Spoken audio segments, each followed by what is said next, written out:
قرآن مجید میں دوسرے مقام پہ اشارہ فرمائے من کانا فی ہذہ اعمی فہو فی الآخرۃ اعمی واضل سبیلا، جو اس دنیا میں اندھا رہا کل قیامت کے دن بھی وہ نابینا اٹھایا جائے گا۔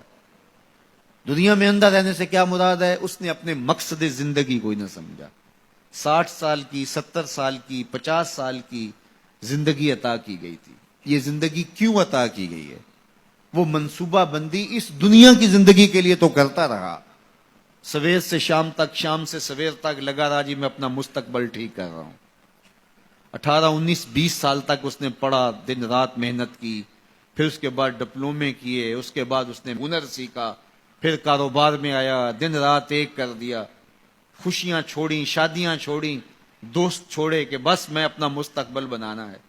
30 سال کی زندگی میں اس کا مستقبل سیدھا ہوا، 45 سال کی زندگی میں بیماریوں نے حملے کر دیے، 50 سال کی زندگی میں انتقال کر گیا۔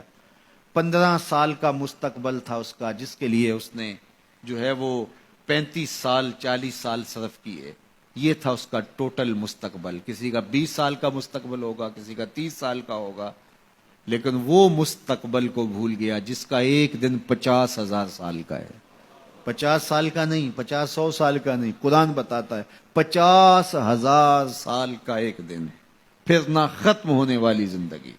میاں صرف اس زندگی کو مقصود تو وہ سمجھے جس کا آخرت کا عقیدہ نہیں ہے، جو یہ یقین رکھتا ہے اللہ رسول پر، اس کو جو ہے وہ کامل یقین ہے، اور قرآن مجید پر اور حدیث طیبہ کے بتائے ہوئے ضابطے اس کو مستحضر ہیں، اور وہ جانتا ہے کہ آخرت ہے، ہم اعمال کی جواب دہی کے پابند ہوں گے۔ یہ دنیا آخرت کی کھیتی ہے، بوائی کا موسم ہے، آخرت کٹائی کا موسم ہے، تو وہ کیسے آخرت سے غافل رہ سکتا ہے؟ تو اگر وہ اس دنیا کی زندگی کو سمجھا نہ اور نابینا رہا تو کل قیامت کے دن بھی نابینا اٹھایا جائے گا۔ وَأَضَلُّ سَبِيلًا، یہ بھٹکا ہوا شخص ہے جس کو مقصد زندگی سے ہی آگے ہی نہیں ہے۔ ہمیں پیدا کیوں کیا گیا؟ ہم آئے کیوں؟ تو میاں ہم اس دنیا پر آئے ہیں تو ہمارے آنے کا کوئی مقصد تھا، مدعا تھا۔ اس مدعا کو حاصل کرنے کے لیے ہمیں دن رات کوشاں رہنا چاہیے، استغفار کریں، تقوی کے خوگر ہو جائیں، شکر کرنے کی عادت ڈالیں۔ جو شکر کرتے ہیں اللہ تعالیٰ ان کو اور زیادہ عطا فرماتا ہے۔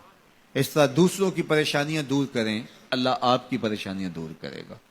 بانٹنے کا مزاج پیدا کریں، آپ کے پاس جو بھی ہے بانٹ دیں، علم ہے تو بانٹیں، خوشیاں ہیں تو بانٹیں، آپ کے پاس دولت ہے تو لوگوں کے دکھ اس دولت سے دور کرنے کی کوشش کریں۔ جب آپ بانٹنا شروع کر دیں گے تو آپ کا رب آپ کو عطا کرنا شروع کر دے گا۔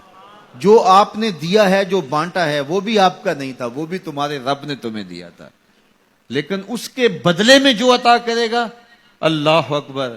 کسی نے کہا کتنا دینا چاہیے؟ تو کہا اگر تم گن گن کے دیتے ہو تو پھر ایسے ملے گا، اگر بے حساب دیتے ہو تو وہ بھی بے حساب عطا کرے گا۔